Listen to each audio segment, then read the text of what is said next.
नरेंद्र विजेंद्र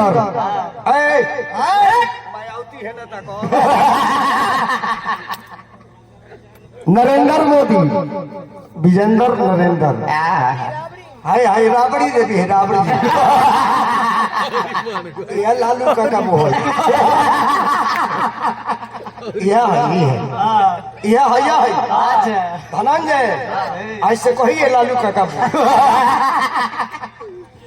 नरेंद्र मोदी पैजामा पहने तकाऊ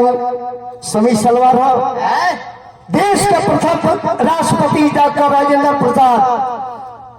वो पैजामे पहनत रहे।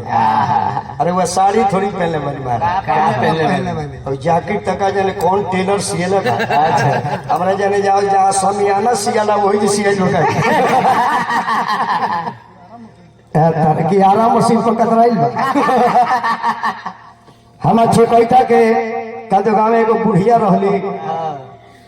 राम के नाम कबू ना ले ली एक दिन मर गई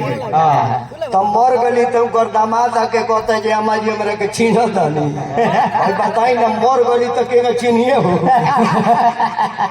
ई तो दुकान के खिस्सा कोई लिए दादा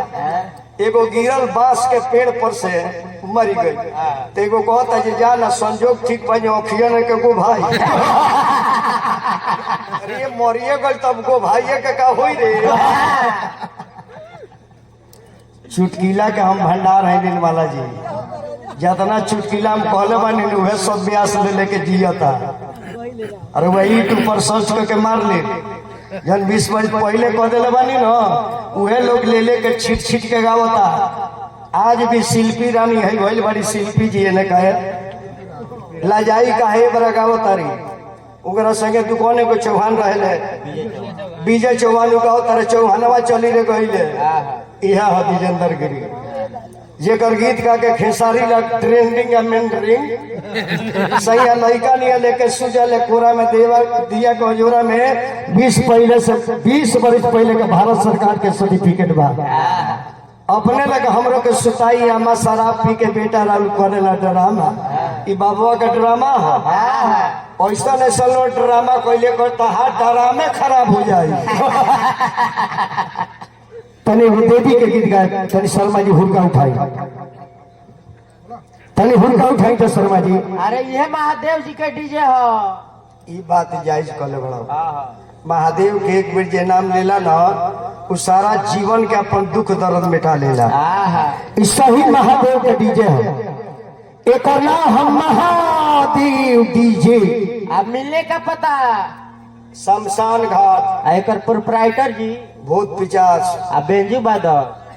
ये दोनों बेंजू बादल झिंगुर हलो ठेकैता आ दोनों ठेकैता लीलगाय हलो आ जलवैया लो शिव जी के कीड़ा मकुड़ा और दोनों नचनिया दोनों कर दे बिस्कुटी आइल बारी सन आ गाड़ी के ड्राइवर वो तो 100 दे घोड़फाड़ा सो आ ब्यास जी अपन है हम तो महादेव के बसाहा बैल है बैल धन बड़ा ए महाबैल तो महादेव के महाबैल ना हुए एक बार सिंहिया लगा दे टायर के पतो न लगे उठाई तो शर्मा जी रीड बनाओ साउंड वाला भाई अरे वह संगे के फालतू बा फालतू लड़ाई झगड़ा करे बका जी ना एगो लोग ना कहले बाबा हिंका के ले जाए कोनो काम ना के